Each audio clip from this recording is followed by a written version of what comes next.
is Guardian Radio 96.9 FM. Fresh news, smart talk, all day.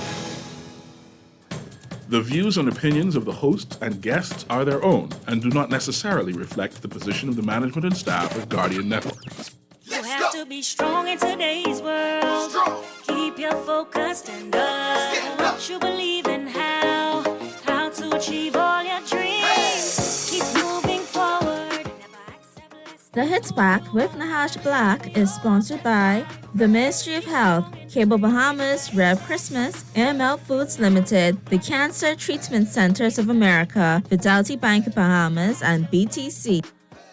It's the Hit Back with Nahaja Black. It's the Hit Back with Nahaja Black.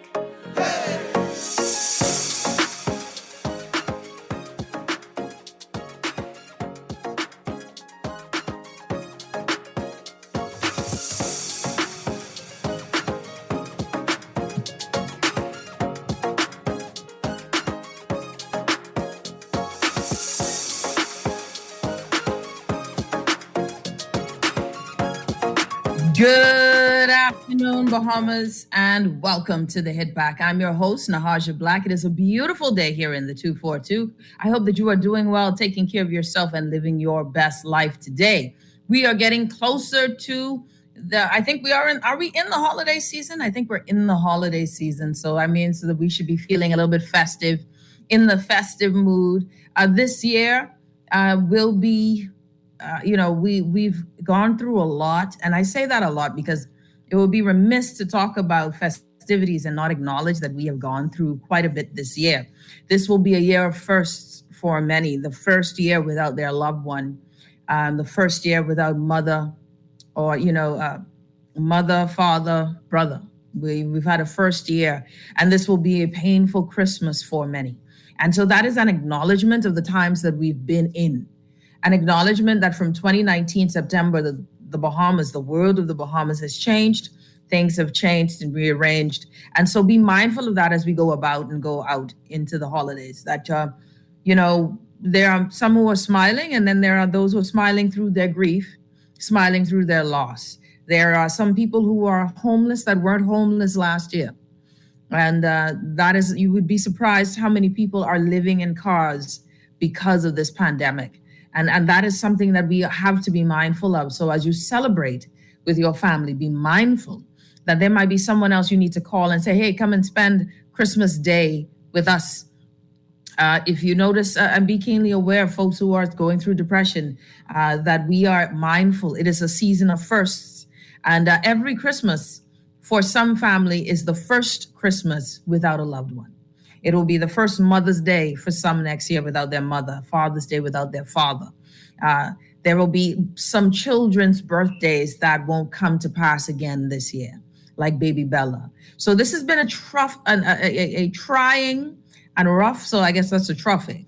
This has been a trying season for all of us in the Bahamas.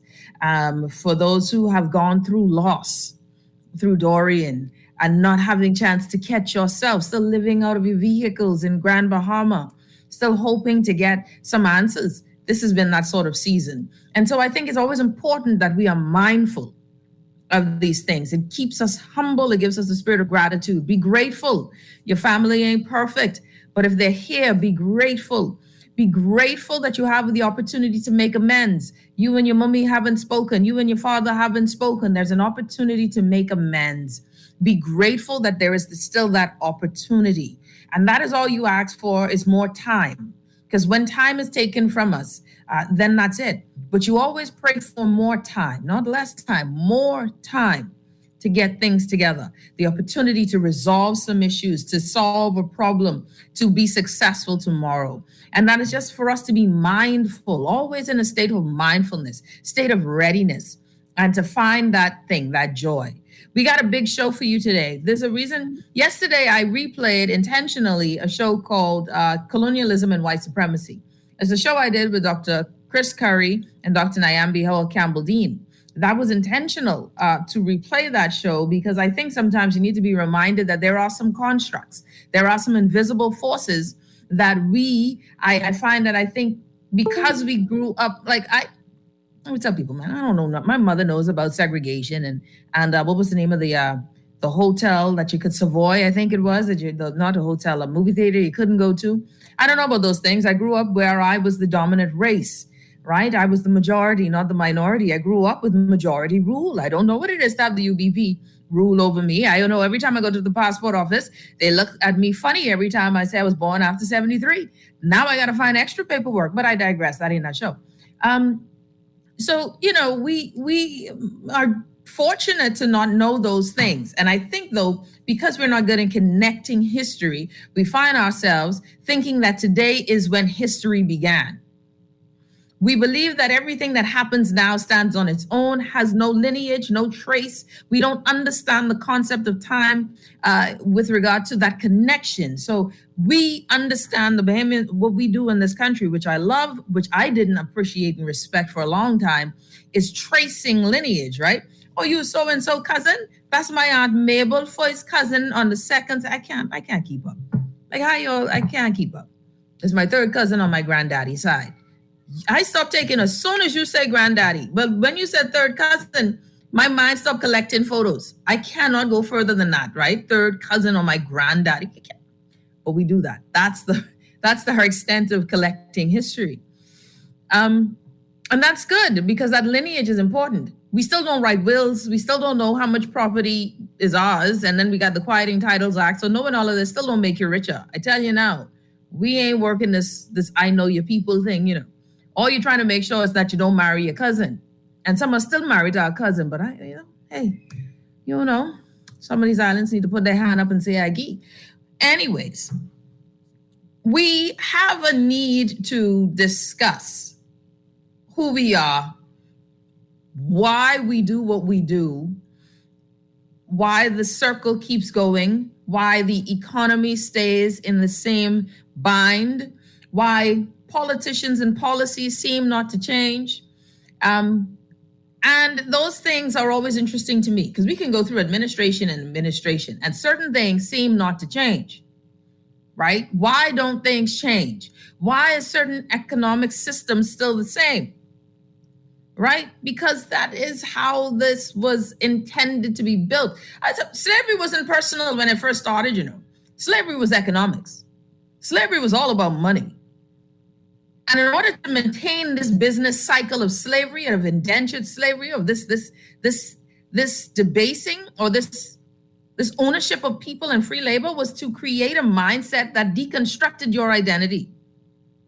This deconstruction of our identity has left us then pitching and wearing suits in warm weather like the British, because that's the identity of together. We're still, as a Bahamian group, working on our own identity. What does it mean to be Bahamian, right? And those things are important in the question of policy. And those policies will help shape who we are in quite a bit of ways in terms of culture, et cetera, et cetera. So I like those conversations, and I think those conversations need to be mainstream.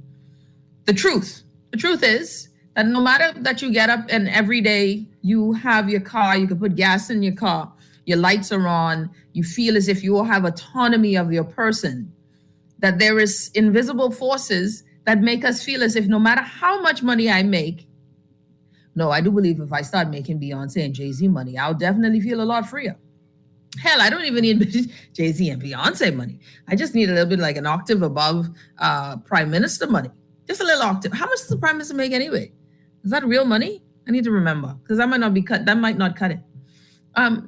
But that we have a ways to go in the freedom of our minds to then achieve the freedom that we wish to see in our country. And I think that you must know the invisible forces that hold the economic cycle. That is truly, the freedom in your mind then will determine the economic cycle. That is the I am. And that I am mindset. So I was excited to replay that yesterday for a lot of folks who had a chance to watch it. Someone says, Jay-Z money. All right. That's right.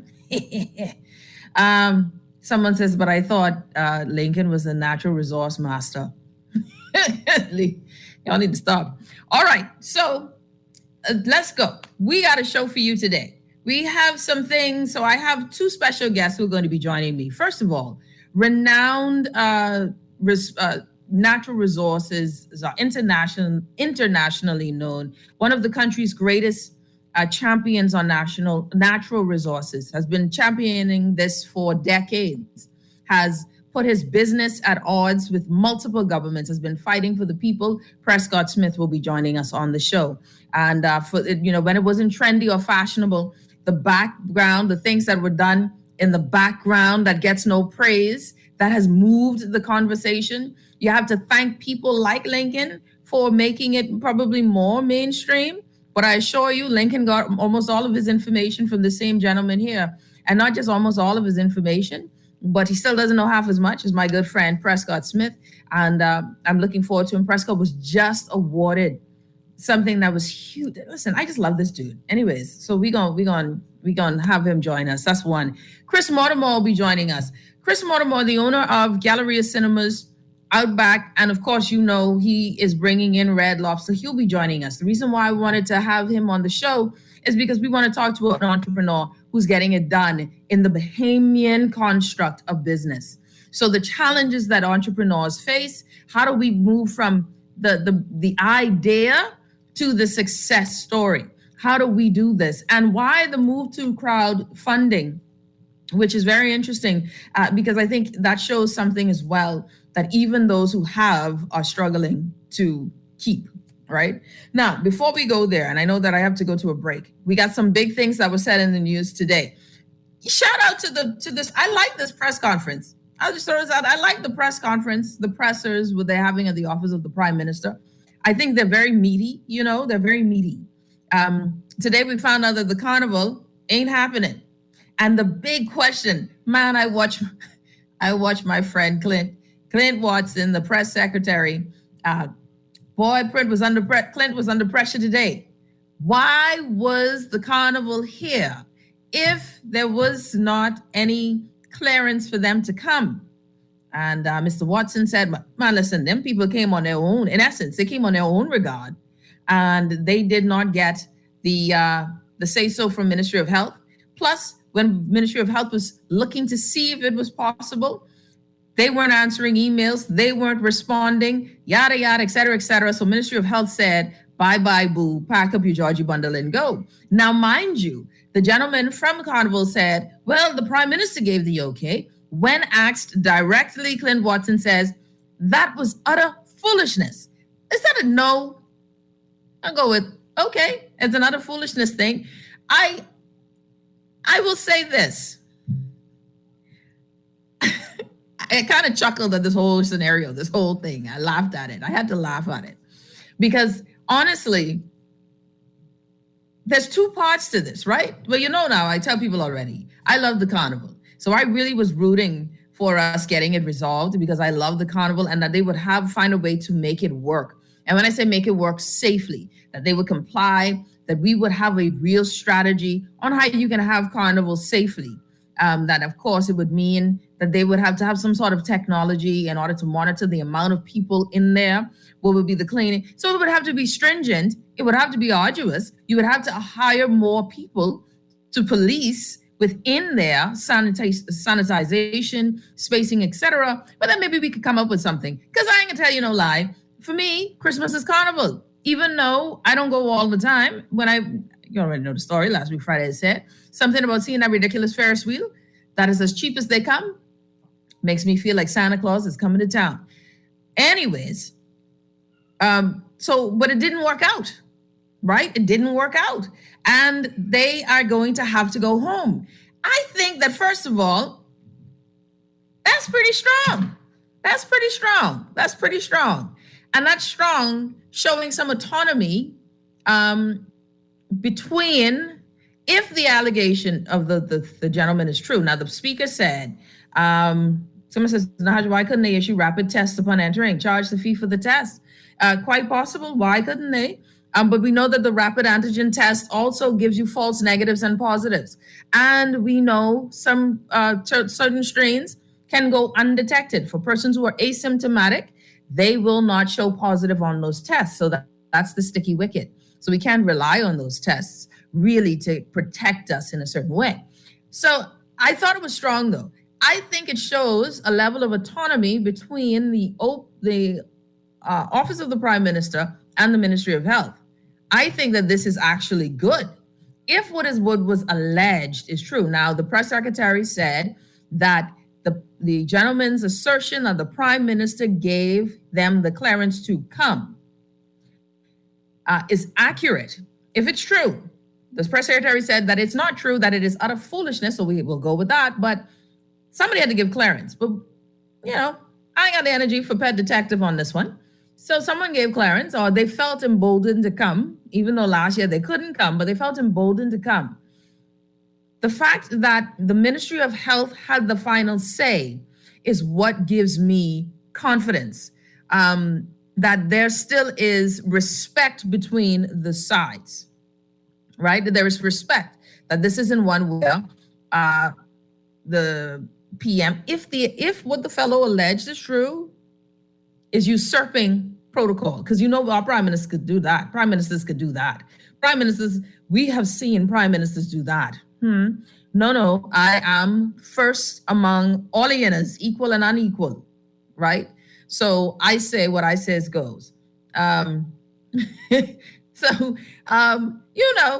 is where I thought it was strong that the Ministry of Health says, ain't doing your thing, so hit the road, Jack. Don't come back no more. I thought it was strong. Now we could go and listen. Boy, I ain't never seen my boy Clint do them. He did that Negro shuffle. I don't know what you call it, but that shuffle was right. And I mean, he bounced back and stuttered. And then he tried to throw out as a journalist, Clint, hold on, we see you. But it was very entertaining. And so there is no carnival anymore. Carnival gone. And I ain't gonna lie to you, a little sad. All right, a little sad. I'm saddened because that means that we ain't out of the woods yet. Ain't no carnival. You see me, I already had my strategy down, right? I had my strategy down. I was gonna go in the day-ish with the children, let them ride upon 3 or 4 rides. And I'm speaking Bahamian so y'all could catch this. And I was gonna let them ride upon 3 and 4 little rides them. And they would have felt like they went away. I had this figured out. Bang-a-lang. No, it didn't work out. So they will pack up their swing set. And by the way, just for the record, anyone notice how the carnival has not changed the ride since you were a child? Any new rides the carnival? Any new rides? Any new rides the carnival ever come up with? I have yet to see. What was that one that used to make you throw up? And then the throw up would stick on other people's face. What is a vortex? It was the gravitron, whatever that one is. That one is not COVID approved. No matter what you tell me, the gravitron or the throw up-a-tron is not COVID approved. That ride could never make it, right? Someone says, it's just very unsettling for me. It sounds like a bruised ego couldn't come forth and just say, sorry. There's no way you move a carnival on such a small island with no permission, right? Someone say, help me. Nahaja, are you clowning today? Lord. So the government better brace for a lawsuit if they gave them conflicting messages. And that's it. We need to find out. So this is how it is. I am curious. Again, the press secretary said that the prime minister could not give approval. So, that was utter foolishness. Did he directly say that the fellow lied? No, but it's utter foolishness. And those were the words that the press secretary shared there. But I do like that the Ministry of Health was able to have the final say. So I like that. I totally like that. Someone says, ask the carnival, did the carnival make how many venues they visited in the US today? I have no idea. So that was interesting to me. The health visa for Bahamians traveling in and out of country has been removed, which is great. I don't have a problem with that at all. I thought it was a money-making racket when it was against us, when it was being charged to us anyway. Unnecessary. If you have your vaccination card from within country, why do we need to do all of this? Just give me, here's my card. Here's my card. I got vaccinated in country. Wow. Bang-a-lang. Do the test. Why you got me doing all of this extra stuff? Plus, you all know the data sometimes don't work. Anyway, so I'm happy that that's gone. They also spoke about sports. Can I just say before, and Prescott Smith, I see my guest waiting, and so we'll go to break in a minute. Sports is back, and I cannot be any more excited. And I have to say, thank you that we are doing sensible things again, like not neglecting the athletes, not neglecting sports tourism, which was burgeoning. I mean, it was just blossoming under, that was one of the only things I was really excited about or praised the former Prime Minister Perry Christie about, was how sports, in the Bahamas, became a location. We were doing games, basketball games. We were doing in the IAAF word relays, which was questionable the way we was doing business. But that's a whole other kettle of fish. You know, we weren't getting any money from ads, but the IAAF has been known to be very shady anyway. So we'll never be doing the Olympics. But that sports is back. And that is something I have to say is very good for those who love sports in country and understand how good that is for our morale too. And this is the time when you look for things to boost the morale. The Bahama Bowl, if you have not been to one, apparently it's free. Tickets are free. You get a seat. Everybody get a seat. Now there also, another bit of news too, is that the government is now incentivizing folks to get their first jab. All right, now I ain't gonna tell y'all no lie. I feel a certain way about this, right? I took my first jab when it was free. I am foolish. We should play, what's my girl? Who sings the song Foolish with when, P. Diddy, Ashanti. I need to play that song because I am the conch. The conch is me. I beeth a concheth. Okay, scorch me for getting my job early. Who knew being vaccine resistant or hesitant would now lead the Fox Foundation? Yes, the Fox Foundation to be giving away some good cash so you could get your first jab. Now, I want to say right here, I ain't get my booster. I ain't get my booster, but I boost for $500. Boost me. You $25,000. What you all talking about, Willis? Yeah, no, Nicole, they've given you incentives now. They're trying to get all of y'all who don't want to get boosted. That's right. Boiled conch. I am a boiled conch, scotch conch fritter. I'm just conch butter. I am the conch around here trying to be a good citizen, talking about me getting my good citizen. But y'all know I ain't gonna lie, right? I got that because I wanted to go on a cruise. But don't watch nothing. I'm feeling a certain kind of way that I ain't getting no money for this vaccine. Yeah? Trina say I was a stew conch. Yes. I'm in the whole Fox Foundation. Boost me, boo. I need $500. Slow 500. Boost me. Someone please call 911 because I am a conch. Should have been like everybody else. I ain't interested in no vaccine. Airfields came out there straight face. We're going to incentivize everybody else who don't believe in the vaccine. You are going to be a part of it. And then you saw the wonderful. The first time I ever saw her, she looks just like her daddy. Adriana Fox looks just like her daddy. I didn't even know the Fox people had a foundation. This is all powerful. They get in a way real money, right? Now, my only problem is I ain't guaranteed $500, but I would like it. So I'm just saying, what about people who want a booster now? Like, do boosters get extra? Because now we on jab 3. Jab 3 should get more than first jabbers. Jab 3 is taking all kinds of risk. Jab 3 means that we believe so much and it ain't work that if we go get the next jab, who's worried about a kidney? Boost me. Someone says, we get swing. I need that. Amen. Someone says, I need to make a trip then. How much they giving? Boost me. Yes, I admitted it. All right. We are the guinea pigs. Lord have mercy. We gonna start first. I'm hurt. I feel a sort of way. Job 3, you deserve it. More money. Pfizer says the timeline for the 4th dose will be moved up because of Omicron. Listen here, y'all come around me with another needle. Anyways, they have the boosters ready as well. So this is a big news day. Big news day. Big news day. Just wait to get the booster. Money might be on the way for the people who prolong getting it. Sabria, I feel you. Something gotta come. We'll be back after this. You're listening to the Hit Back with Nahaja Black. I mean, the whole Fox Foundation showing up, doing press conference. First jab, you could get $500. What a time. Up to $25,000 as a pool. Boost me, boo. We'll be back right after this.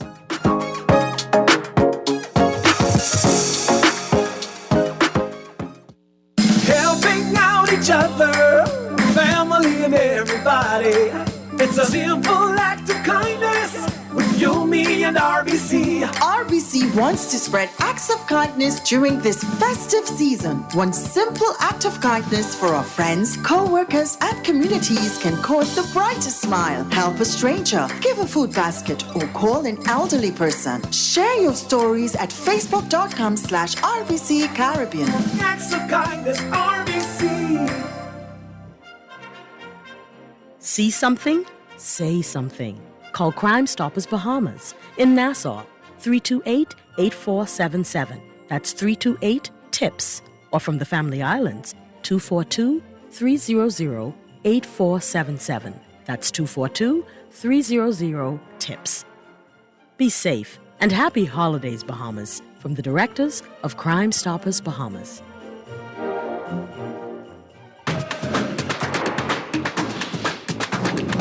With BTC Business's new smart solutions powered by super-fast, reliable broadband, you'll feel like there are more versions of you working for you.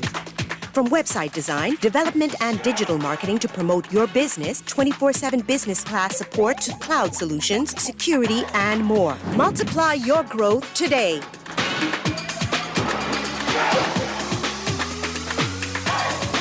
When I got prostate cancer, my family didn't know if I was going to live. At Cancer Treatment Centers of America, within days, I got an appointment. They presented me with treatment options, and we set up a robotic prostatectomy. When my scans came back, there are no signs of cancer. They don't see you as a number, they see you as a part of the family. I'm going on with my life. It's a real gift. Call us at Cancer Treatment Centers of America. It's the Hit Back with Nahaja Black. It's the Hit Back with Nahaja Black. It's the Hit Back with Nahaja Black. And we're back. You're listening to the Hit Back with Nahaja Black. Where everybody say, boost me.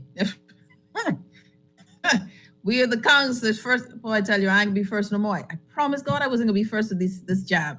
Now I can't even get this money out of the bank. Anyways, I want to welcome my good friend, my brother. I love him like a brother. He has been such a great friend, asset, resource, not just to me, but to the Bahamian people by and large. Everything I know about natural resources, I learned from him. And he and I, along with two other persons, founded the Bahamas Natural Resources Foundation, as it was his vision, but he allowed us to partake in this vision. And we did this in 2018. And I want to welcome my good friend all the way from Andros, Prescott Smith. What's up, buddy? Hi, how you doing, Nahaja? Great to be on your show. It's good to see you, man. This has been too long in coming. I know we don't do this enough, but thanks for being here, buddy. Yes, it's a pleasure to be here.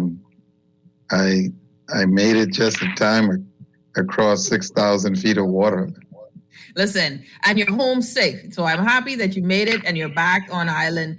So Prescott, let's talk. Today, very interesting things, right? So there's so much news. Today in the press conference, the press secretary mentioned that one of the next things that's going to be coming forward, next on the agenda for this administration, is the Sovereign Wealth Fund, right? And he mentioned with the Sovereign Wealth Fund that they are going to be putting Bahamian assets like the port, like both ports, the new and the existing port in New Providence. They spoke about our natural resources, putting those as assets within the Sovereign Wealth Fund. One of the things that you've been agitating for and what the foundation has been doing for years well over 10, 12 years. It's the same thing, the Sovereign Wealth Fund. And, one of the things that folks don't know is that you and others were writing legislation and documents for quite a while to get this thing moved and mobilized. But let's talk about it. You are now assisting another country with this. Tell us about what is the opportunity for us in the country when we talk about a sovereign wealth fund. What should a sovereign wealth fund look like, and how should it be constructed? And do you think that what the government is talking about is sufficient? Well, yes, it's interesting when you mentioned that they're looking at the ports in Nassau being included when the existing ports, which is the main one, Arawaki, is under the control of those who control the main economic situation in the country. Mm-hmm. When you think of a sovereign wealth fund, you look at all of your many mineral and natural resources of the country. Of course, the Bahamas have thousands of such resources. Bahamians have to pay attention to this so that we are not given, watered down version mm-hmm. of what a sovereign wealth fund really should entail. For example, those who have been extracting mineral resources that they told us for many years that never existed, for example, should be at the top of the agenda, you see? And those such minerals would be your limestone, aragonite, sand, salt.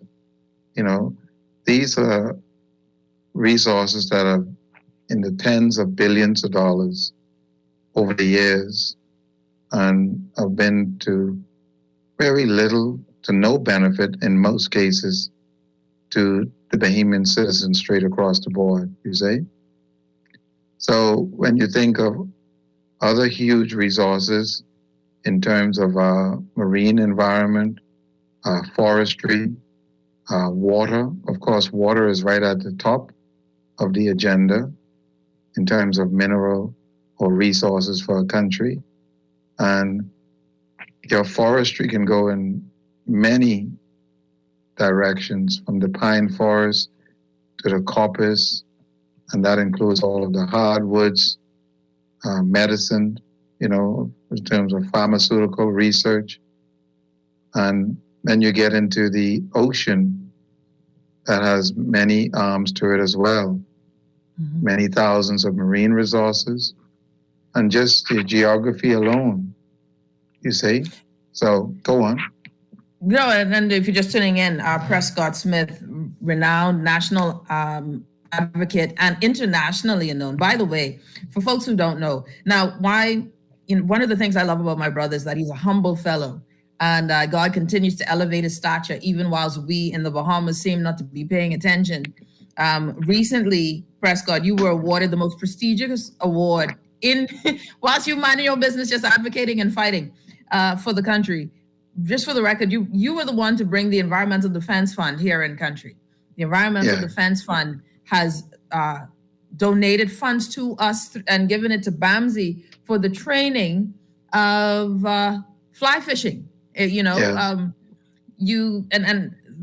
that's huge. And they are, interested in protecting our resources as well. But then you were given an award this year. It's the Gladding Memorial Award. You were the winner of the Gladding Memorial Award, and that is an international award that is the pinnacle of activism in marine sciences. And so I just wanted to nationally tell you congratulations to that. And I know you weren't expecting it. You were minding your own business, doing what you always do. But congratulations to you on that. Yes, and what I did also is use it to bring the country's resources on the global stage, because mm-hmm.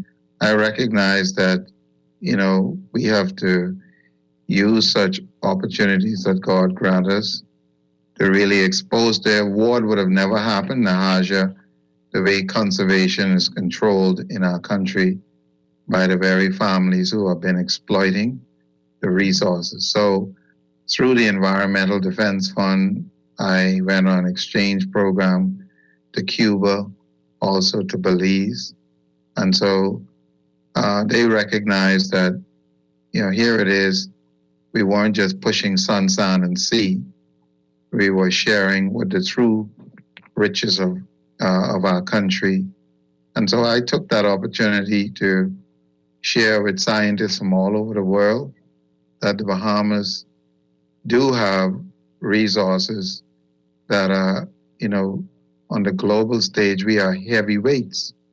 And I think our citizens must recognize that don't look at the United States as being this huge giant out there, or Canada. They don't have the resources that we have in terms of the amount. They have, resources that are unique to their countries, but the Bahamas is a heavyweight on the world stage when it comes to the unique resources that exist in our country. And these countries are aware of it, and they are generating billions of dollars in revenue very quietly. And they're not just going to sound the alarm and tell you you're rich. Yes, they're not going to. They're not going to tell you that. No, because it's good for you to not know where you are, so you don't ask questions. One of the things that troubles me, right, is that I mentioned it to you this morning. I read an article this morning in the wee hours of the morning. California is now on a water ration. So they have a 55 gallon per day use per person in California. That's their quota per day. Yes. A 10-minute shower is 20 gallons of water, or 25 gallons of water, I think. A 10-minute shower. That's just one shower. You're talking then about when you brush your teeth, you got to flush your toilets. These things, it brought to mind, when I was in school, one of the big discussions we were talking about 10, 20 years ago. 20 years ago was that water would be where world wars would be fought. Water. If you live, if you're top of the stream, you want to conserve water for your community, you create a dam, you'll stop the water from going downhill. That downhill community now is trying to figure out how to get water back to me. And if we have wars fought, countries will stop and divert resources. We have something that we don't even pay attention to because we've never had it as a concern. But we don't ask questions like, where does our fresh water come from? We don't ask questions like, I still don't understand why we spend so much money on bottled water. But anyways, that's a whole other story for me, right? But we have such a precious resource just in water, fresh water. And we have allowed our freshwater tables to be destroyed because of commerce, because of greed, because of corporations. Grand Bahama has found itself in that challenge. And now we have a proposal within Andros that could affect the freshwater levels. And I don't know if do we understand what risks are involved when we talk about any sort of drilling or dredging? Do we understand any of that? Because for me, Prescott, if we're talking natural resources, it also has to be which ones do we protect? Like, how do we protect it? Everybody talking about making money off of it, but there are some things that you got to be willing to fight for just to sustain. And then we talk about, okay, how do we build society with the revenue therefore? But just on the waterfront, talk to me on that. Yes, I'm glad you raised that issue because even the thought of wanting to mine into the freshwater lens in Andros is treasonous. So first of all, Bahamians must understand clearly that Andros have the largest nursery system of its kind, not only in the Caribbean, but the entire Western world. More than the United States, Mexico, Cuba, Belize, all of the other countries in the Caribbean region when it comes to the mangrove nursery system.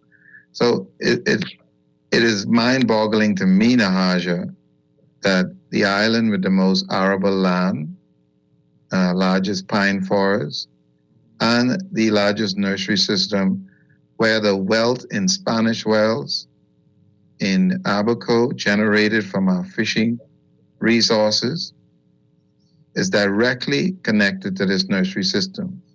Wow. And so when you talk about what has happened in Grand Bahama, that should be under the banner of treason, because that island have the second largest freshwater supply and the second largest mangrove. And they have been mining and destroying billions of gallons of that land as if it's just their private, environment and resource. Yeah. And it does not belong. No. Sorry, continue your thought. My apologies. Yes, no, that's okay. And so here it is. These same interests now want to come to Andros as if for the sake of them extracting limestone, which is even more treasonous, that limestone doesn't even show up in our national budget with $1. Mm-hmm. Not even. That's right. And they've been mining it, by the way. Yeah, and we've been mining limestone for years out of Ragged Island, or is it Ragged Island or Guana? Well, several islands. Let's look at the Grand Bahama, because you mentioned that first. That's over 70 years in Grand Bahama.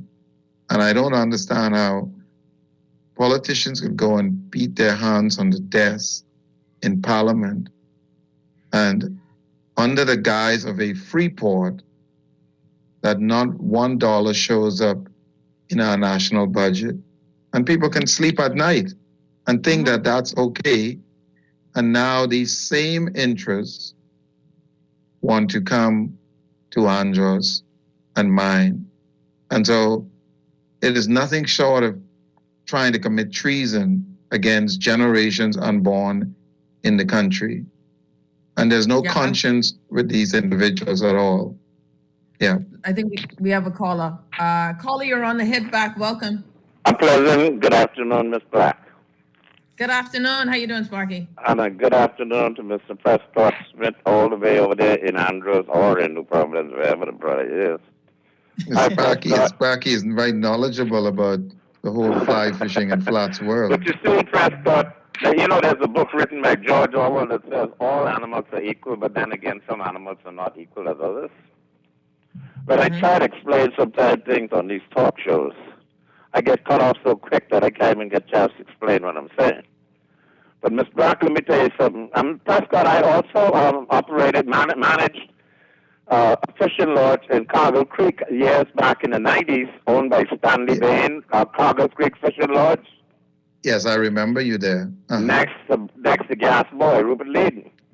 Yes. A lot of people don't know that, Prescott, and a lot of people don't know, Ms. Black, the entertainment and the people that come down to the Bahamas to do that little just catch, take pictures, and throw the fish back in the water called bonefish. Mm-hmm. They're in New Providence and have no idea the value, the money, and the type of people that come down just for a week or something to drink rum, eat good Bahamian food, sit around the pool, and just go out with the guides in the day to catch bonefish. And you don't even see them bring the bonefish back in because it's a sport fish you just catch and release. Yes. But I Prescott, when I was there, would you believe the guy from, what do you call it, Dallas, Larry Hackman came down there when I was there one time? Yes. Never went out fishing, but he just was with some friends. I think he hosted a group. And all he did was sat around the pool, drinking rum, and getting around like a crawfish, and eating food, and talking foolishness. That's all he enjoyed. All right. Thank you, Sparky. Appreciate your call, buddy. All right. So before I let you go now, let me ask this. Someone asked, what are we doing with our natural resources? So far, Prescott, what have you seen us do with our natural resources? Or what do you hope that this administration will do? Because I know that, they're talking natural resources. I haven't heard much from the new Minister of Natural Resources with regards to this project here in Andros, or with regards to just our natural resources, period. But to hear them talk about the Sovereign Wealth Fund was interesting.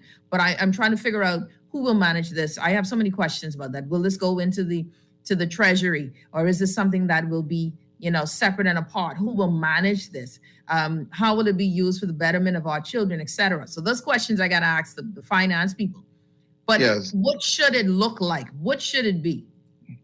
Well, again, Nahaja, what is troubling to me, and this isn't just about Bahamians, that those who have exploited Africa have convinced us that we are poor and that the resources belong to them, right? Europe survives off Africa. They would be living in extreme poverty in caves, and yet hundreds of years of stealing land and mineral resources, and at the same time brainwashing us that we are the ones who are poor. Yep. And I'm saying that to show that we have in our own country that mindset that those who have been exploiting and raping the resources of this country have displayed this arrogance that they are entitled, and many of our people have come to accept going through the back door and being subservient, not recognizing that these resources belong to them. And so anything short of the sovereign wealth fund or dealing with these resources that transfer them to the Bahamian citizens is a watered down version. And it would be, steeped in corruption and cronyism and side deals. Because here is why it's so dangerous to do anything else. Let's say, and I must give the Prime Minister some credit because he was bold enough to establish this ministry in 6 days when 3 previous prime ministers did not do it in 29 years. But the Bahamian people must pay attention to this, because not because you're a prime minister, it means that the forces to sabotage this effort is not rampant all around, okay? And so when you look, I can tell you this, and I would be happy to speak to the personal things that I've encountered over the years. If you listen, feel, just recently. Yes, okay? But I want to show you how the corruption and the entitlement from these families is nothing short of treason in our country. And I want Bahamians to wake up and recognize that, you're not second and third class citizens. And so, Nahaja, imagine if I had this attitude that I can just go and extract the sand from anywhere, I can just go and destroy the water table because I want the resource. What happens to your children or other Bahamian mothers who are depending on quality water, or the farmers to feed ourselves? And so these resources are not in isolation, that you can just take that approach that the way you conduct or extract them does not impact everyone else. So if I'm taking the sand from all the congregating grounds, that means I'm destroying them, right? And at the same time, I can have the sand, the vast amount of resource in areas that are not congregating grounds. But if you don't have any policies in place that you can take it from wherever you want, and this is a perfect case is what you started off with at Grand Bahama. Mm-hmm. Billions of gallons of the freshwater lands permanently destroyed. People are sleeping in their cars, losing their homes, and this limestone is being shipped to 11 different ports in the United States, and they convinced us that because it's a free port, that it should leave the Bahamas free of charge. Amazing. It is amazing. Prescott, listen, it's unfortunate. We have to do this again, and next time we'll be doing an entire show, but I wanted this to be the start of it, because as they mentioned the Sovereign Wealth Fund, I'm still waiting on real real substantive information from the Ministry of Natural Resources. The minister, Vaughn Miller, he's been out and about, but I haven't heard anything about substantive work with regard to these things. And so it's a calling to him to say, what are we doing? Because this was the mantle in which he stood his ground on. This is what he built his platform off of. And I need to know, are we making the necessary moves to restore the wealth of the Bahamian people through our natural resources? And I'm still waiting on, remember those reports we talked about? We saw in 2017, you and I said, when we saw those reports, we were one of the first to talk about them on air anywhere in the country with regard to the Gamma report and the University of Miami report done by the Christie administration, which we the people paid for and did not get to see. Yes. What is the quantifiable value of our assets? There is spent money on this information. We have yet to see them. The Ministry of Natural Resources should have... It's Guardian Radio, 96.9 FM, Nassau, Bahamas.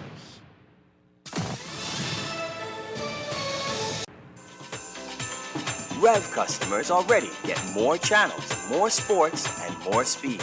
Now, we're giving more Christmas with up to $250,000 in cash and prizes. Sign up or upgrade to Rev Trio to win prizes like rent and mortgage payments, trips to see your favorite sports teams, plus up to $20,000 in our Rev Cash Vault. Want to win more Christmas?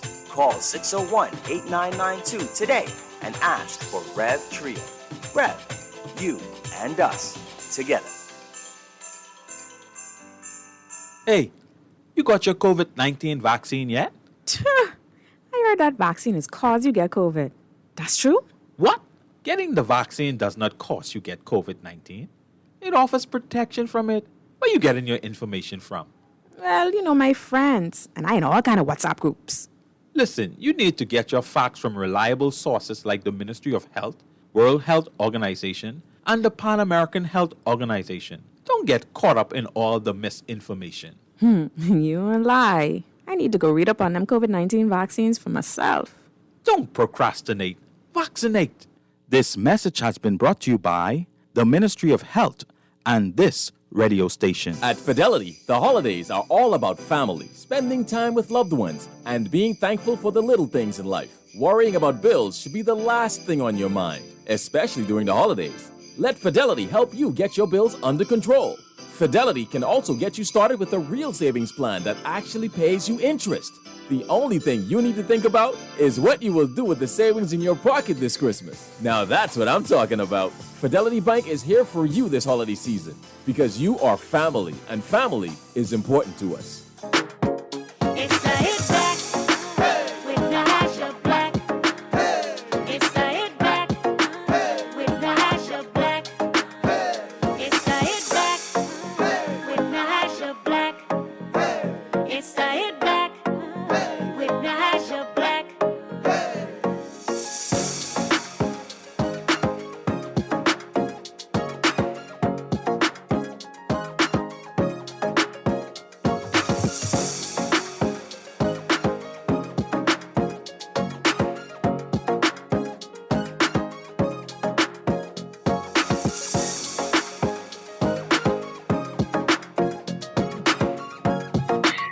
And we're back. You're listening to the Hit Back with Nahaja Black, Guardian Radio 96.9 FM, just for fun. They already got memes already out in the world. So gotta love Bahamians. Say Carnival, we done set up and in approved. How y'all get here?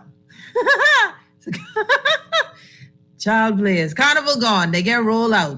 What a day. All right, I want to welcome my guest on. Okay, one of the things you guys know that I love to do, we talk about financial freedom, the mindset, business, entrepreneurship, all of that stuff. As we get into a new year, your mind is already starting to do those, mindset things, you're shifting, et cetera, et cetera.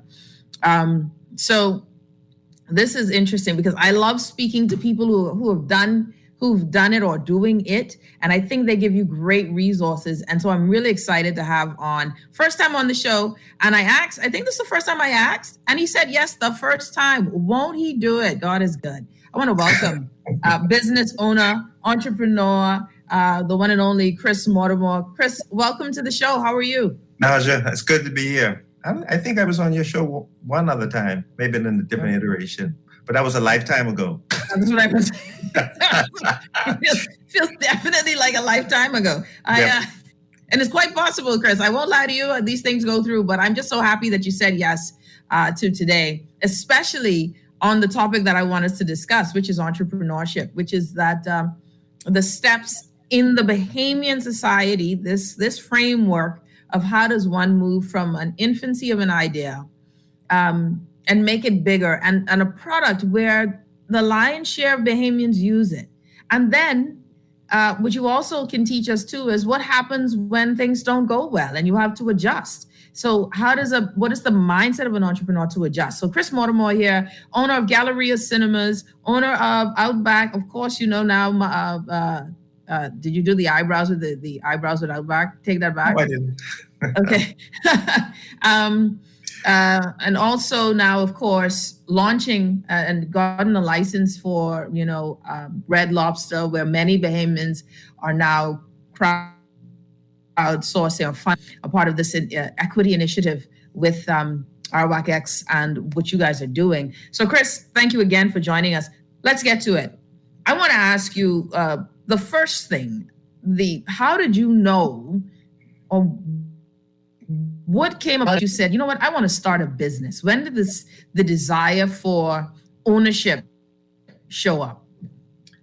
I think it was when I remember I was in high school, and my father had his own construction company, and I had the opportunity to meet with a number of his clients from New York because he used to do a lot of work for them. And I remember asking, his name is Nick Notius, and I said, how do you become successful in business?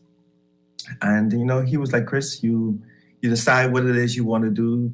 You line up yourself and you don't allow people to deter you. Because in life, the biggest challenge to becoming successful in anything, I think sometimes, but especially as Bahamians, we listen to the naysayers on the side that say, well, you don't do that. Why are you going to do that? Or you're not afraid to fail. What people can think about you, and they deter you from your purpose. And I believe that there are a lot of successful people who have been deterred from their purpose and their dreams and goals by listening to those naysayers. And so it's important to realize that you have to have a level of comfort. I call it a level of comfort with 3 F's. Faith, right? Fear, because there's a lot of that, and failure. Because it's the fear of failure that causes so many of us not to want to accomplish what we really want to see ourselves doing. And my thing is this, I look at Steve Jobs. Everybody talks about the Steve Jobs at the end, but nobody talks about the Steve Jobs that got fired from Apple, right? No one talks about the Steve Jobs when he came up with that iMac that looked like a big square box in plastic, and how they laughed him off the stage and couldn't believe that he spent millions of dollars developing that. They'll always talk about the Steve Jobs who developed the iPhone. But that's the entirety of the package. You have to be prepared to fail in order to succeed. And that's with anybody who's great, whether it's Buddy Hield or LeBron James, whether it's Bahama or whether it's Boyz II Men. It's all about believing in yourself beyond what people will ultimately do, which is try to distract you or pull you from what it is you want to achieve. I just love that you shared that, because I love the 3 F's: faith, fear, and failure. And I think that those are so critical. And I love that you said it, because many fail to start because of that fear. Yep. And you mentioned also that there's that limiting conversation that we tend to have with each other, where, man, where you can get the money from for this? Oh, man, listen, man, you know where you from? Ain't nobody listening to you. We have to know someone, or we got to get before someone. Our idea is never good enough on its own merit, right, to succeed. And that is very interesting. So then you spoke about, if you're just tuning in, Chris Mortimer, well-known, a business owner, entrepreneur in country. I want you to take me to when your first business. What was the first business that Chris started? And then how did we get into the movie business? Interestingly enough, the first business that I really started was Galleria. Oh, really? It was. I had, in 1992, when I left college, I wanted to be a film director. That was my real goal. I wanted to direct movies. I'm still gonna get there one day. I'm working on that too. You got it. But that's really what I wanted to do, and that's really what got me close and got into the whole movie aspect of it. Took about 5 years, and one of my personal beliefs is that any idea that you have, from the time you have it to the time it's fully realized and starting, it usually takes about 5 years of effort. So between 1994, when I started in earnest with regards to Galleria, it took 5 years, 5 years of failure, highs, lows, and everything else in between. But in 1999, all of that finally was realized when we opened Galleria in 1999. And it takes a lot out of you, especially the first one, because I remember when we opened, I was down to like 120 pounds. I lost a lot of weight because of the stress. But when you commit to making anything happen, it's going to have its toll on you. And but it was a learning experience that I think has helped as I've moved on through doing other projects as well. Yeah, and I want to ask you, because this is the beginning, the genesis of a business is always interesting, right? Mm-hmm. In that when at the time when you did Galleria, and you have to remind me, Chris, because now I'm going to show my age, right? I need you, because I'm about to show my age. R&D Cinemas became Galleria? No, or did it? No, well, R&D opened in 1994, actually.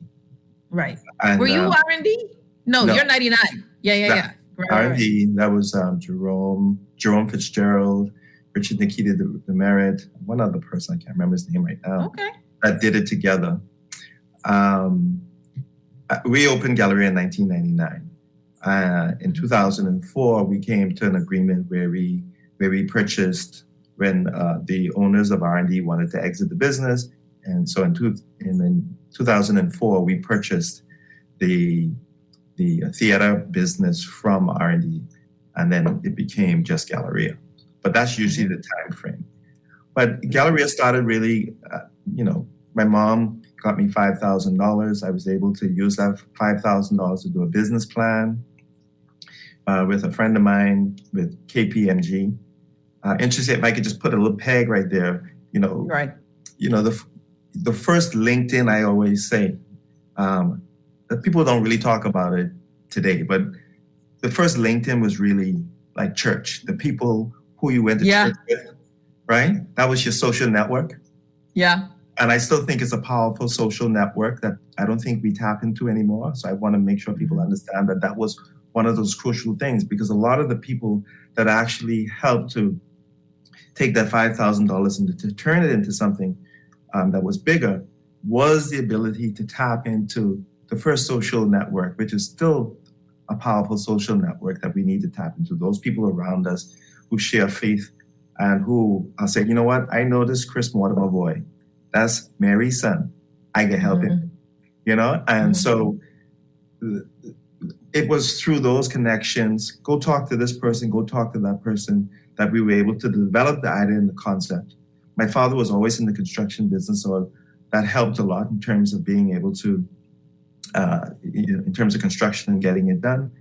And we were able, through that process between 1994 and 1999, to turn that $5,000 into the funds necessary to construct, purchase the equipment, and to get things rolling in 1999.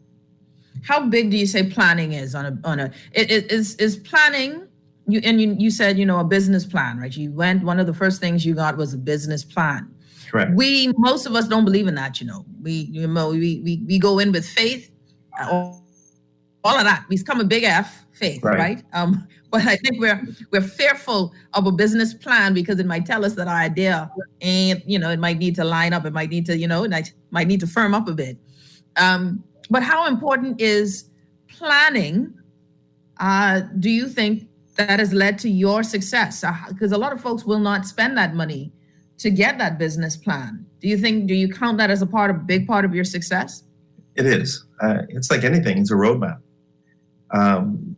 It makes no sense starting off on a journey to go somewhere and then not knowing how to get there, because that's the quickest place to end up nowhere.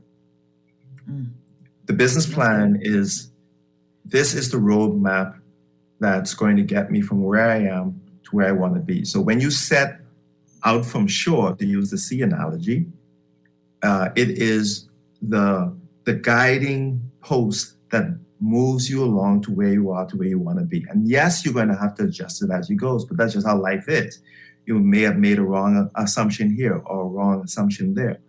But the overall plan is still what is guiding you. And it is the most crucial component of anything. If you're trying to be an entrepreneur, you need to know what that is so that you can see the full picture of what it is you're trying to accomplish.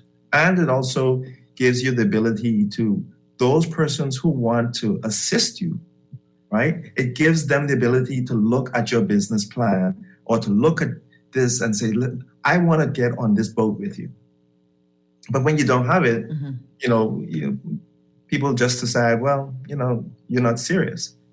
Business plans are a serious component of being an entrepreneur, and it's essential for them to have.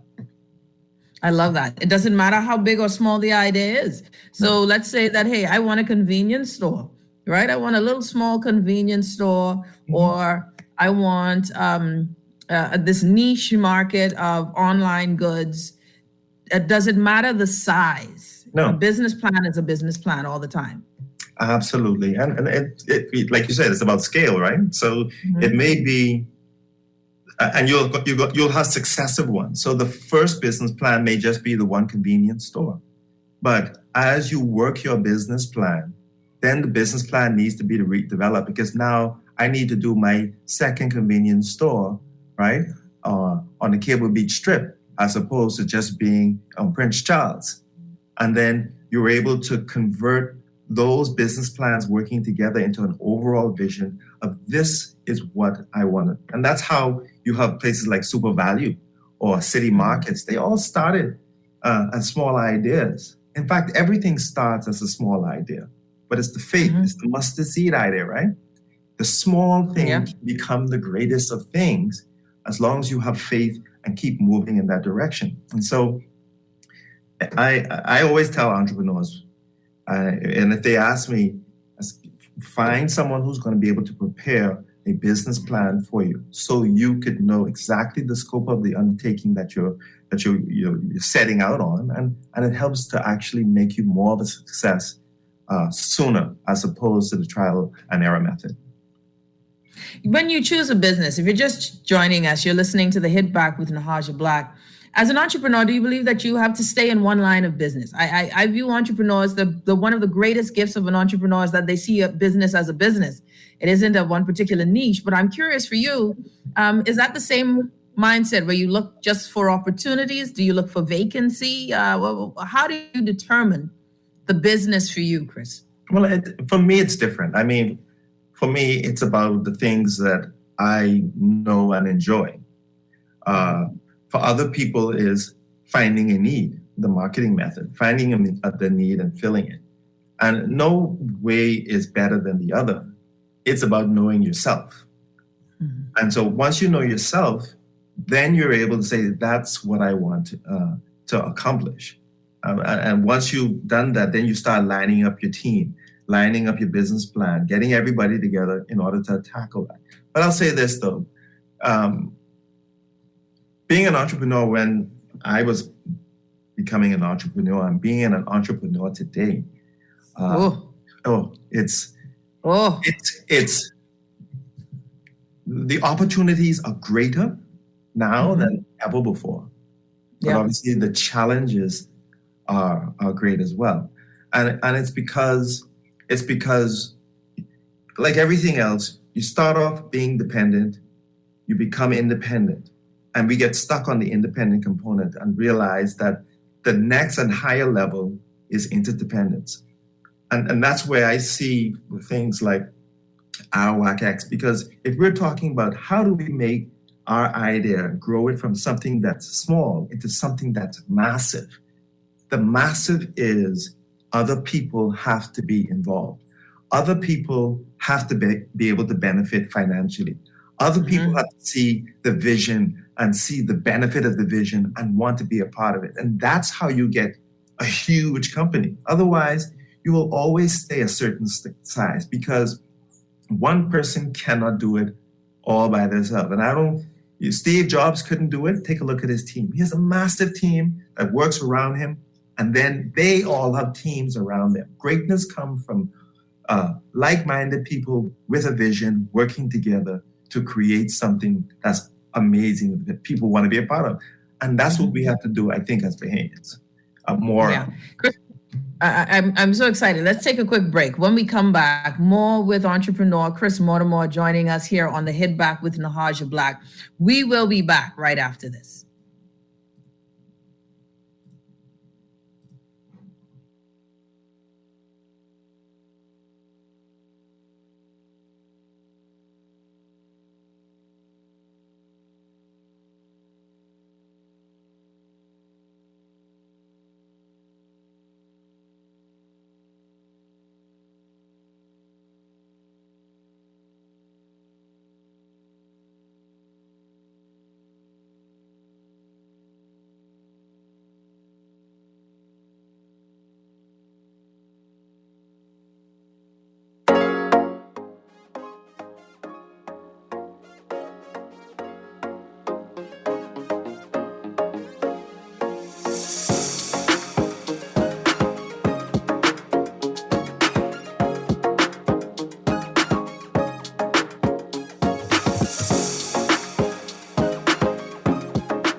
Tired of banks forcing you to use technology to bank the way they want you to?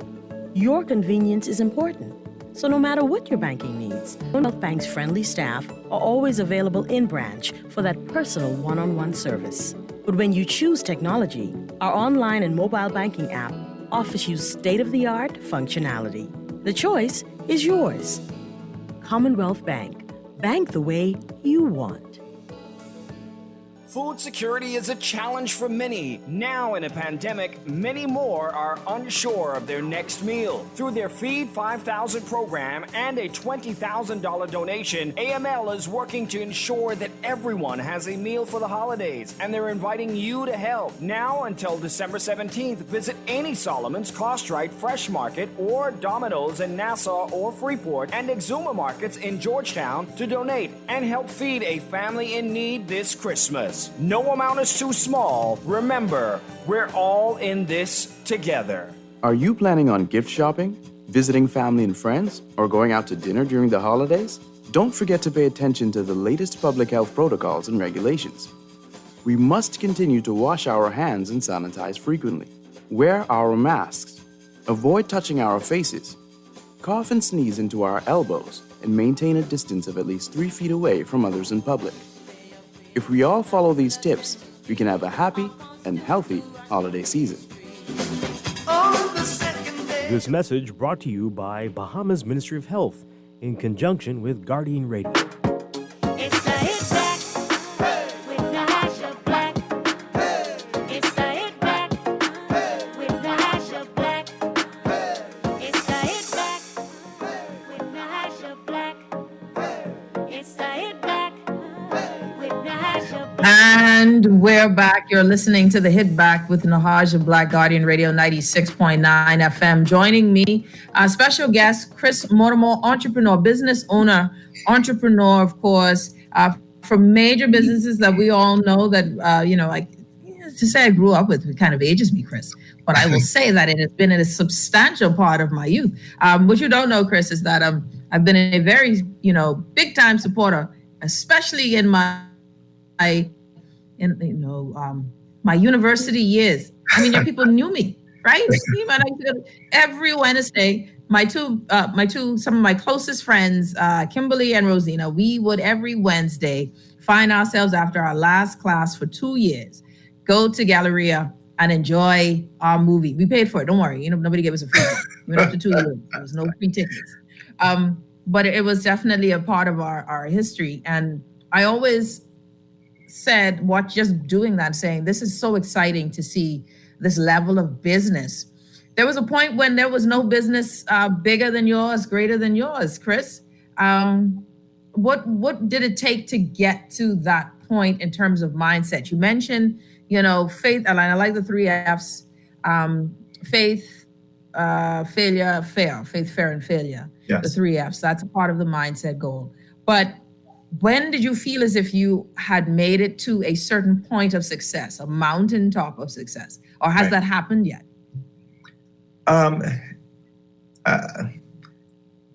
For me, I'm an entrepreneur, and so it's always about identifying the next goal and then achieving it. So to a certain degree, I'm a serial entrepreneur. But there have been moments where I have been able to say, wow, you know what? Who would have thought we would have been able to accomplish that? I know when we became really good friends after it, Jerome Fitzgerald, when we concluded the purchase of R&D, and after 10 years, and we say, wow, you know what? That was really, really a good accomplishment, and you feel good for a little bit, and then you get back into the grind of things, and then how do you move on? So I try not to spend too much time thinking about reaching a particular level. For me, it's really about waking up each day. These are the goals that I want to achieve today, and keep the goal post moving. And for me, that's just what my days are all about. If you're just tuning in again, Chris Mortimer joining us. We're talking about being a successful business person in the Bahamas. Chris, let's talk about business person in the Bahamas, right? There are some, interesting traits about business here, right? Many Bahamians will say that there is a limiting factor. There is a ceiling of success, and you have to break through that before you can get to the ultra, or I guess I'd say a comfortable level of success. Okay. I want to ask you, what are some of the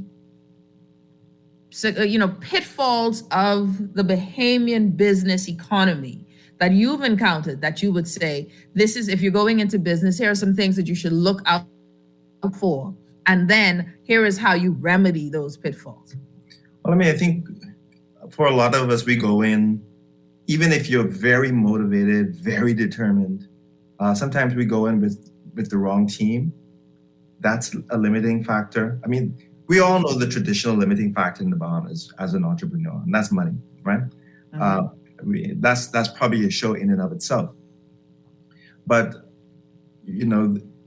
any entrepreneur who believes in themselves and in their idea understands your job as the entrepreneur is to overcome the bank that decides that they don't want to give you the money, is to overcome the unseen hand that's trying to stop you from competing in an area that they believe that they're the only person that's supposed to be there. That's your job as the entrepreneur. And you have to believe that wholeheartedly. Otherwise, you won't win. We don't believe in things stopping us as an entrepreneur. We get up every morning and fight. And when we talk about successful entrepreneurs, which is really what I want to get to, most people think that the successful entrepreneur is the accomplishment, and it isn't. Because the successful entrepreneur is the person that gets up every day and gets it done.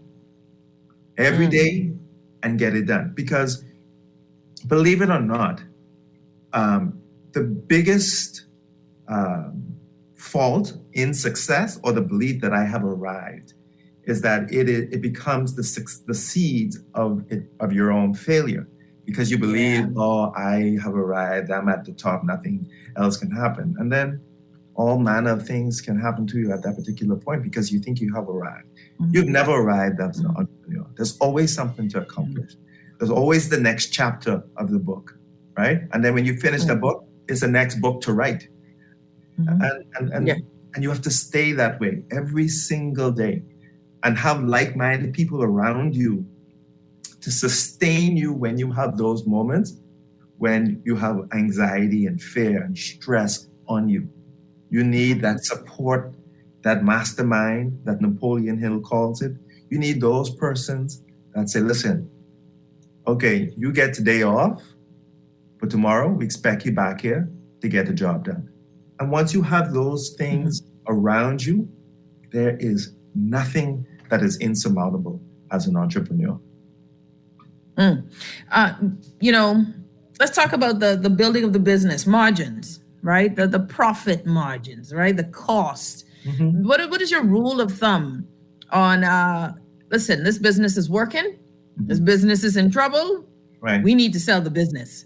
How do you view your financial margins? What is your percentage point of profit that's good for you, or you feel as if it's good for a business that is healthy?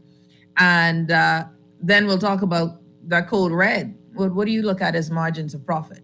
And so for me, it's always been making sure that there's a team member who says, okay, everything is looking good.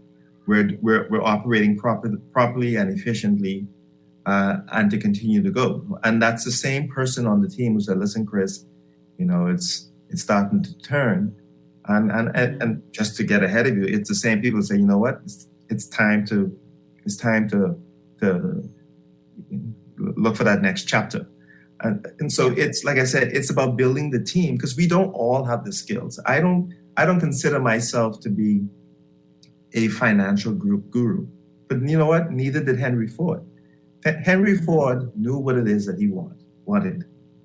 And he always made sure that there were competent people around him to give him sound advice. And he took that advice and made decisions. And that's what I do. I have someone who says, okay, you know what? Things ain't just working in this business no more. It's time to look to do something else. But that happens. Spencer Johnson, Who Moved My Cheese? And I recommend everybody read it. Yeah. Because COVID has moved the cheese for many industries in the Bahamas from 2019 moving forward. The cheese that moved many places. If you were the business in the business of selling commercial real estate or rentals, now technology. Look at what we're doing now. Technology. We don't even have to be in the studio on the radio station anymore. Somebody cheese move, right? Yeah. And that's if you remember about having to go to the travel agency, sit down there. Now we go all on our computer, we're doing it ourselves. Someone cheese has moved. And 2019, COVID-19 has moved the cheese for a whole host of businesses moving forward. The key now is to identify where the cheese is moving to. And there is great opportunity in that aspect of it. Not to lament. I think I find too many of us lament that, oh my God, the cheese going and what am I going to do? Yeah. But that's not what you're supposed to do. You have the team that says the cheese is moving, and then you say, we believe the cheese is moving over there, and we're going over there to get it. And prepare ourselves to have that success elsewhere. But we have to be able to pivot as entrepreneurs. And it's the same thing like when you talk about the banks. This bank won't do it, fine. The other bank will do it. Or like I want people to understand it, that the next level of success in this country, becoming big and great, is how do we take an idea and share the success of that idea with others? That is how you get a bigger and greater company, by making other people wealthier and sharing Yes. in that success. Yes. Jeff Bezos said it, people always said that Jeff Bezos, and he's 200 and some, whatever the billion is, they keep changing every day. And he'll tell you, but my 200 and some billion is only 16 or 17% of Amazon's total worth. That means everybody who is a part of Amazon have made money because of his idea. And he's created a great company that other people can participate in. And so if we're talking about how do we take an idea from infancy, right? Grow it to a point. Understand that if this idea becomes bigger, share that idea with the Bahamian people so that they can benefit. You'll be surprised the amount of businesses that can transform this country. Not just within the country, but outside. I know. Because the world is truly the oyster now. We used to say that back then. That was an allegory. It is truly an oyster now. You could be in the Bahamas and you could be doing your business elsewhere. We, as entrepreneurs, have to be a part. Be excited about it. I know I am. Every morning I get up and say, wow, this is a beautiful time to be alive. And it is. And to be able to do it from the Bahamas. So I don't believe in, you're going to always find people and things to stop you. Always find a reason to blame. But that's not what we're about. If we're about being a successful entrepreneur, we endure, we overcome, we succeed. And that's what we do. And so we stay positive and we just keep moving forward. And take advantage of the opportunities that are out there that people may not see. Let me ask you, just tuning in, Chris Mortimer joining us, a business owner, entrepreneur, of course, on the show with us. What's the difference between self-employed and an entrepreneur? Or self-employed and a business person? What's the difference? Well, so a business person, you can have a self-employed business person, which we have, and there are a lot of them. But a business person is, for me, someone who is involved in the idea of how do we create a successful business. And that may start as one thing and become something else. For me, a business person I started as Galleria, but that morphed into, to Outback Steakhouse. That morphed into when I was executive producer for 2 films, motion pictures, or when I was the executive producer for 3 records from 3 Bahamian artists that was released internationally. So we find things that we want to do, and we don't limit ourselves.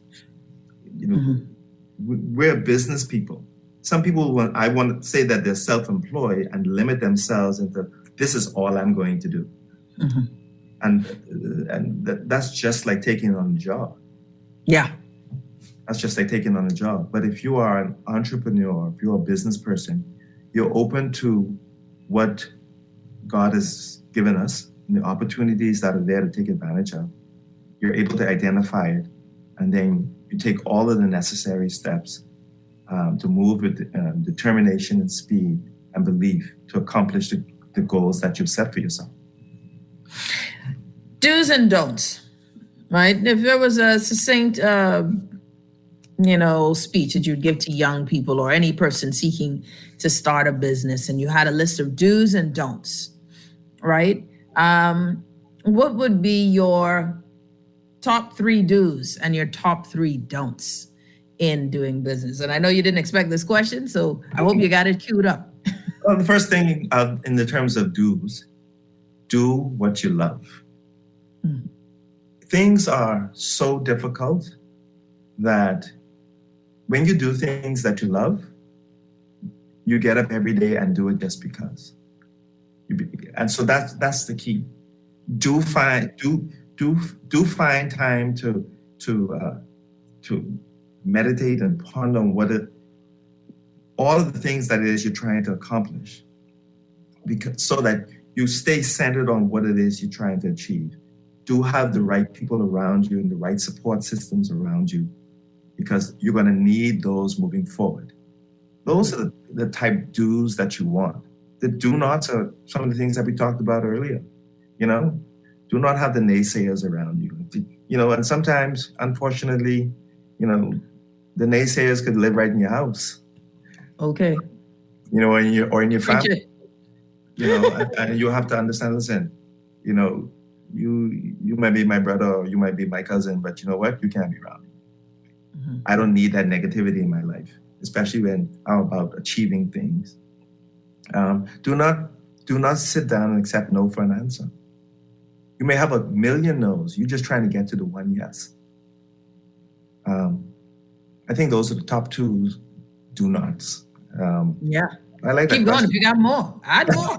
This is riveting. This is really good. You know, because I think, Chris, what is so important about this in our conversation today is that a lot of people are there, that limiting belief. Like we have these big dreams, this idea, right? But right next to that idea are the words or the voices of what we cannot accomplish. So you have some mothers who are single mothers and they're thinking, well, man, listen, my idea for these jewelries, it's an idea, but everybody doing jewelry. What makes me special? Or you have someone, a dad saying, man, listen, I really want to do build homes this way, but I don't have the money to build them this way. You have, so there are, we have the dream, and with the dream is connected to that negative storyline. Right. And I think the biggest thing that I'm hearing from you is that the storyline, that negative or those words, those limiting beliefs are killing your greatness. How do you speak to those folks? You know, how do you speak to those folks? And have you ever had those sort of issues of doubt? Every day. Every day. Every weekend. But my personal belief is you build the dream and then the dream builds you. Build the dream. You spend time building the dream in the beginning. Whether you're the mom with that jewelry, because you know it's different and special. And then you get that first sale, then that 10th sale. And then the dream, it takes off, and then the dream builds you back. So you have to believe in what it is that you want to accomplish. And then people need to realize they tend to put an oversized belief on the whole money. Money is really just pretty paper with like colors and stuff on it. But money follows the idea. Money always follows the idea. So you build a dream and the money will follow the dream, because people will see you, see your concept, see your determination, see what it is you're hoping to achieve, see the total market that you're building your dream into, and then the money follows that. It's never the other way around.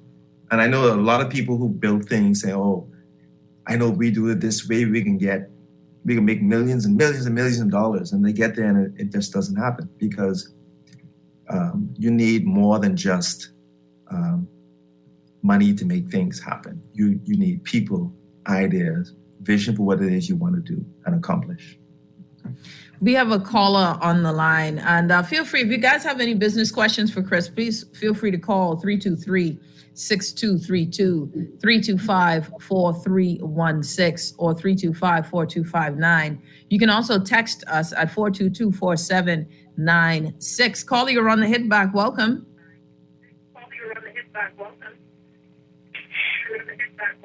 Hello. Hi, you're on the air. Hi, Nahaja. Good. How are you today? Turn on your radio for me so you don't get that feedback. No problem. Okay. Gotcha.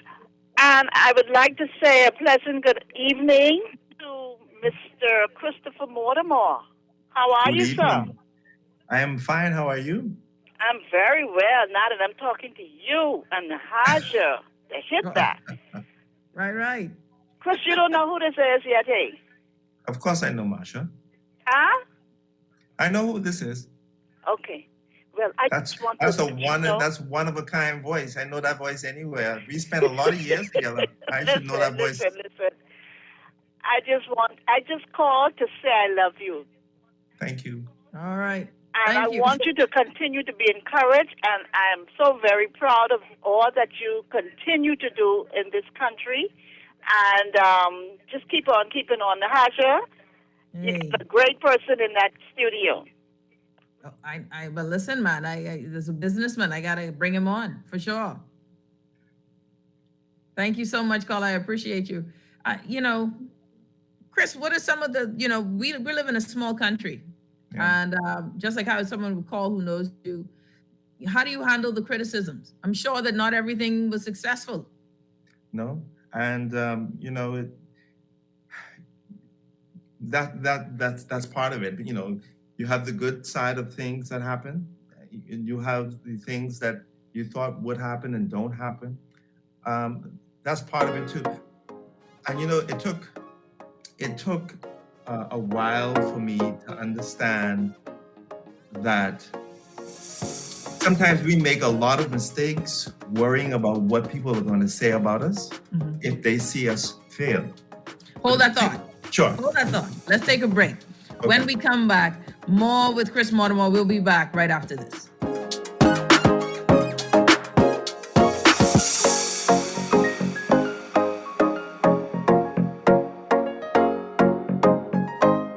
When I got prostate cancer, my family didn't know if I was going to live. At Cancer Treatment Centers of America, within days, I got an appointment. They presented me with treatment options, and we set up a robotic prostatectomy. When my scans came back, there are no signs of cancer. They don't see you as a number, they see you as a part of the family. I'm going on with my life. That's a real gift. Call us at Cancer Treatment Centers of America. See something? Say something. Call Crime Stoppers Bahamas in Nassau, 328-8477. That's 328-TIPS. Or from the Family Islands, 242-300-8477. That's 242-300-TIPS.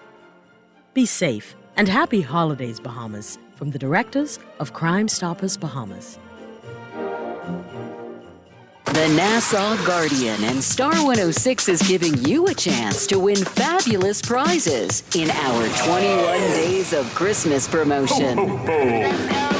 Over $10,000 in prizes to be won. I am so excited. My heart is pumping out of my chest. Pick up a copy of the Nassau Guardian, fill out the entry form, and drop it in the box here at the Nassau Guardian. For an extra chance to win, log on to star106fm.com or thenassauguardian.com and sign up. With BTC Business's new smart solutions powered by super-fast, reliable broadband, you'll feel like there are more versions of you working for you. From website design, development, and digital marketing to promote your business, 24/7 business class support to cloud solutions, security, and more. Multiply your growth today.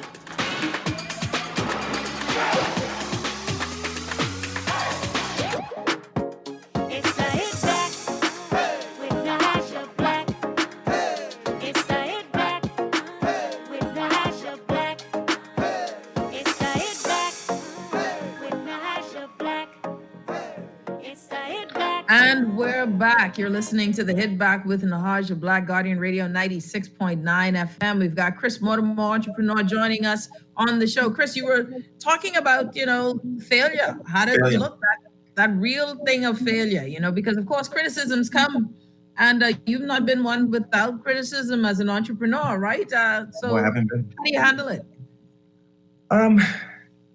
You realize that it's par for the course. There are a couple of things I tell myself. So I tell myself one, the funny stuff, like the old Gino D song, dogs don't bark at parked cars. Mm-hmm. You listen to people like LeBron James, whenever you're trying to accomplish and understanding human nature, especially in the Bahamas, in a small community, people are going to, the people who like you, the people who support you, the people who don't like you, the people who want you to fail. We have all of that. I make sure that I don't allow those voices to feed my fears, or the negative voices, to feed my fears and anxieties. Because if you allow them to become outsized forces within your own head, you're not able to then focus on the things that you have to do in order to make the corrective measures necessary to reorient yourself. But understanding that getting on the track to race means that you are accepting the fact that you can lose the race. And as an entrepreneur, you understand that yes, I am going to execute my business plan. I'm going to work hard every day to make sure that it happens. But understanding too that every accomplishment comes with the possibility of failure. But you don't allow the fact that you may fail to stop you from getting on the track. Because when you don't get on the track, you've already failed before you even begun. And so you can never be a success. And so that's how I deal with it. And I have really great supportive people. My mom, my sister, my business partners. When something goes wrong or doesn't go the way it should, people are like, listen, Chris, yeah, that's one, yeah, but we're going to take the next step and we're going to move forward. And the next day I come back and I'm moving forward. Chris Mortimer joining us. Chris, I think the final word would be for you to just, this is COVID season, right? This season of COVID-19 from Dorian to now has been tough. We've seen businesses close down that won't come back again. We've seen a lot of spirits, businesses that had just started. And then we have COVID-19 and it just ends you financially. What do you say? Because I know, of course, we know Galleria Cinemas is going through its own challenges. I think everybody is aware now, of course. Hey, listen, ain't nobody going to the mall right now. Movie theaters alone. It's not just you. I know Fusion as well. People, because of COVID, social distancing, all of these things are a challenge now. Yeah. What do you say to those entrepreneurs who have found themselves in a negative space post or within the midst of this pandemic? How do you encourage them? And do you need to encourage yourself in the Lord, my brother? Well, like I said, I start off with good people around me. That's why I say it's important to have that team. You cannot have people around you who are going to add to the fight that you have out there in the world, right? Mm-hmm. And for those entrepreneurs or business people or anyone who's lived through what we've gone through for the past 20, 21 months, this has been an enormous time of transition. And it's been challenging for all of us. But here again, success isn't a spot. Mm-hmm. It is the journey that you're making, right? And so you got life, you got breath, you got health, you got ability. You get up every day, you develop the plan, you work the plan. Every day you get up, you work the plan. And identify the opportunities, pull a team together, be prepared to share your vision for what can be accomplished. You get like-minded people to make things happen. I'll end by saying this. One of the great things as a part of the last project, which is Red Lobster, what has been so great about this whole process is that the team that came together around it are the ones that are now driving it.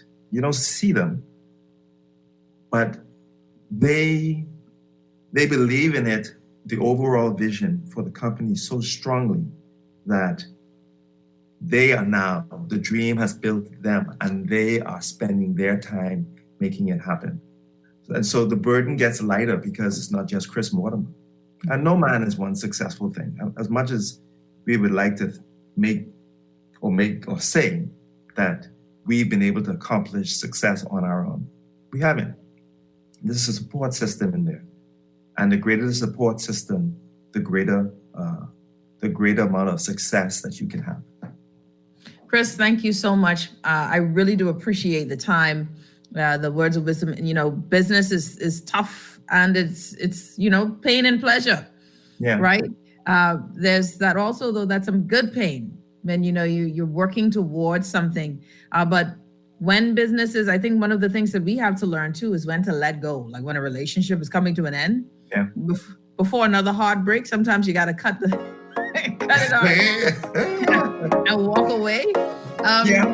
And you know, I want to thank you for this time, because I think that's a lot of where we too got to learn when to say, listen, this is stillbirth here. This one ain't working out. We got to move on. Or we've got to trade this for something new. And also when to trust the process, even when it hurts, to trust the process. And I think that that's important. We don't get to hear many of the stories of business, because you know, in this country, successful business people with the ups and downs don't like to talk their story for fear of too much information getting out there. So thank you so much for the time. Yeah, no problem. I have no issues with that. I appreciate you. So we got to do this again some other time, because I want to hear about Red Lobster success too. No problem. Just let me know when you're ready. All right. Thank you so much, Chris. All right.